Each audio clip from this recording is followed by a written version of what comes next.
पुण्यात व्यावसायिक सिलेंडर विक्री जी आहे ती आता पूर्णपणे विस्कळीत झाल्यामुळे याचा थेट परिणाम पुण्यात शहरातल्या अनेक हॉटेल तसंच मेसवर होणार आहे। आणि याचा पुढचा परिणाम म्हणजे पुण्यात गेल्या अनेक वर्षांपासून स्पर्धा परीक्षेचे विद्यार्थी परीक्षा आणि नोकरीसाठी येत असतात आणि आता थेट मेस बंद झाल्यामुळे यांच्यासमोर सुद्धा एक नवीन पेच प्रसंग जो आहे तो देखील निर्माण होणार आहे। आपण जर पाहिलं तर गेल्या काही दिवसांपासून व्यावसायिक सिलेंडर बंद झाल्यामुळे हॉटेल व्यावसायिकांवर सुद्धा एक मोठा खरं तर संघर्ष म्हणावा लागेल। काय सांगशील, किती दिवसांपासून तू पुण्यात राहतोय आणि आज जर आजपासून मेस बंद झाली तर विद्यार्थ्यांचे हाल होतील असं वाटतंय? नाही, 100% नक्कीच। आता खूप मोठं गंभीर संकट संपूर्ण देशासमोरच उभं राहिलं की गॅसचा पुरवठा मोठ्या प्रमाणावर खंडित झालेला आहे आणि यामुळे जे काही हॉटेल व्यावसायिक असतील, मेस व्यावसायिक असतील, ह्यांना कुठेतरी ब्लॅकमध्ये सिलेंडर्स घ्यावं लागत आहेत किंवा त्यांचा जो पूर्वीचा साठा होता तो कुठेतरी संपत आहे गॅसचा।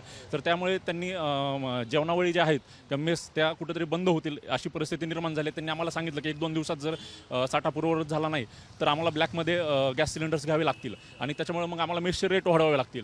आता स्विगी झोमॅटो सारख्या ठिकाणी पण हे रेट्स वाढवलेले आहेत हॉटेलचे, पुन्हा अनेक ठिकाणी हॉटेल्स मेस रेट पण वाढवतात। मग ह्याचा गंभीर परिणाम पुण्यामध्ये शिक्षणासाठी आलेल्या विद्यार्थ्यांवर होतोय आणि पुणे हे देशाचंच एक शैक्षणिक केंद्र असल्यामुळे लाखो विद्यार्थी तर शिक्षणासाठी येत आहेत। त्यामुळे सरकारने कुठेतरी हस्तक्षेप करून लक्ष देण्याची गरज आहे की पुण्यामध्ये कशा प्रकारे ज्या मेस असेल किंवा कॉलेजेस हॉस्टेल इथले ज्या खानावळी आहेत त्यांचा जो गॅसचा पुरवठा आहे तो पूर्ववत होईल हे पाहिलं नाही तर कुठेतरी विद्यार्थी रस्त्यावर उतरतील। मेस असेल, खानावळ असेल, सकाळचा नाश्ता सुद्धा त्यात महत्त्वाचा आहे, तो देखील आता त्याच्यावरही परिणाम होईल असं वाटतं? हां, सगळ्याच गोष्टीवर परिणाम होणार आहे। नाश्ता असेल, मेस असेल, हॉटेलमध्ये जेव्हा आपण जेवायला जातो किंवा सगळ्या जी कमर्शियल किंवा व्यावसायिक जी सगळे खाद्यपदार्थ जे व्यवसाय आहेत हे सगळ्यावर परिणाम होणार आहे। आणि आपल्या महाराष्ट्रातील कानाकोपऱ्यातील जे गोरगरीब विद्यार्थी आहेत ही सर्व पुण्यामध्ये स्पर्धा परीक्षा असेल किंवा वेगवेगळे कॉलेज असतील ह्या माध्यमातून इथे शिक्षण घेतात आणि मेसवाल्यांचं ह्यांचं सगळ्यांचं म्हणणं आहे की बाबा गॅस पुरवठा जर सुरळीत झाला नाही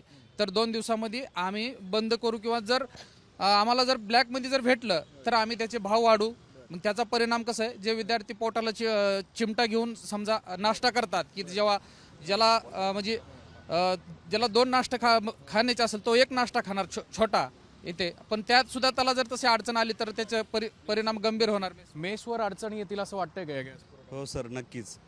सर काय झालेलं आहे की आम्ही ग्रामीण भागातून आलेलो विद्यार्थी आहोत आणि त्यातल्या त्यात सर असं आहे आम्ही 1 डब्बा दोघांमध्ये खातो सर। विषय असा आहे की आता मेसचं गॅस वाढल्यामुळे आमचे ते पण रेट वाढते।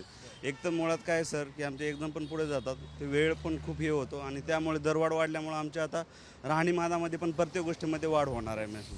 मेस आणि या सगळ्या खानावळीच्या गोष्टी असतील, नाश्त्याचे जर केंद्र बंद झाले तर विद्यार्थ्यांवर एक मोठा परिणाम होईल, किंबहुना काही विद्यार्थी गावाकडे सुद्धा जातील अशी शक्यता? हो, नक्कीच। इथं पुण्यासारख्या ठिकाणी स्पर्धा परीक्षा किंवा किंवा इतर शाळेच्या याच्यासाठी जेव्हा महाराष्ट्राच्या कानाकोपऱ्यातनं किंवा गरीब घरातनं जी मुलं येतात ती खूप छोट्या म्हणजे मेसवरती असेल किंवा अशा गोष्टी प्रत्येक गोष्टीवर त्यांना खर्च करूनच राहावं लागतं। मेसचं भाडं असेल, रूम भाडं असेल किंवा अशा गोष्टींवरती त्यांचा जो खर्च होतो आता सध्या सरासरी 3000 रुपये मेस किंमत आहे पुण्यामध्ये। जर या असाच व्यावसायिक गॅस जर तुटवडा तर जाणवतो सध्या, पण जर घरगुती गॅस सुद्धा तुटवडा जाणवला तर पुण्यासारख्या ठिकाणी जी बाहेरून मुलं आल्यात जे 1-1 रुपयांचा काटकसरीने इथं आपलं जीवन जगतात किंवा मेसचा याचा खाण्यापिण्यावरती खूप म्हणजे मुलं विचार करतात, तर त्यांना नक्कीच याचा परिणाम जाणवेल त्यांच्यावरती। बघू शकतोय की पुणे शिक्षणाचं माहेरघर आहे, त्यामुळे कानाकोपऱ्यातनं अनेक जिल्ह्यातनं अनेक राज्यातनं खरं तर पुण्यात विद्यार्थी शिकण्यासाठी किंबहुना नोकरीसाठी येत असतात आणि आता थेट गॅसवरचा हा सगळा भडका जो उडालेला आहे, गॅसचा भडका उडालेला आहे, त्यामुळे स्पर्धा परीक्षा करणारे विद्यार्थी असतील किंवा नोकरदार विद्यार्थी असतील यांच्यासमोर सुद्धा एक मोठा प्रश्नचिन्ह जो आहे तो निर्माण झाल्याचं आपल्याला पाहायला मिळतं आहे। कॅमेरामन आदर्श खटकेसह अक्षय बडवे, साम टीव्ही न्यूज, पुणे। देश विदेशातील प्रत्येक घडामोडींचे लाईव्ह अपडेट मिळवण्यासाठी आता साम टीव्हीच्या सर्व सोशल मीडिया प्लॅटफॉर्मला लाईक, फॉलो आणि सबस्क्राईब करा। तसंच सर्व नोटिफिकेशनसाठी बेल आयकॉन प्रेस करायला विसरू नका।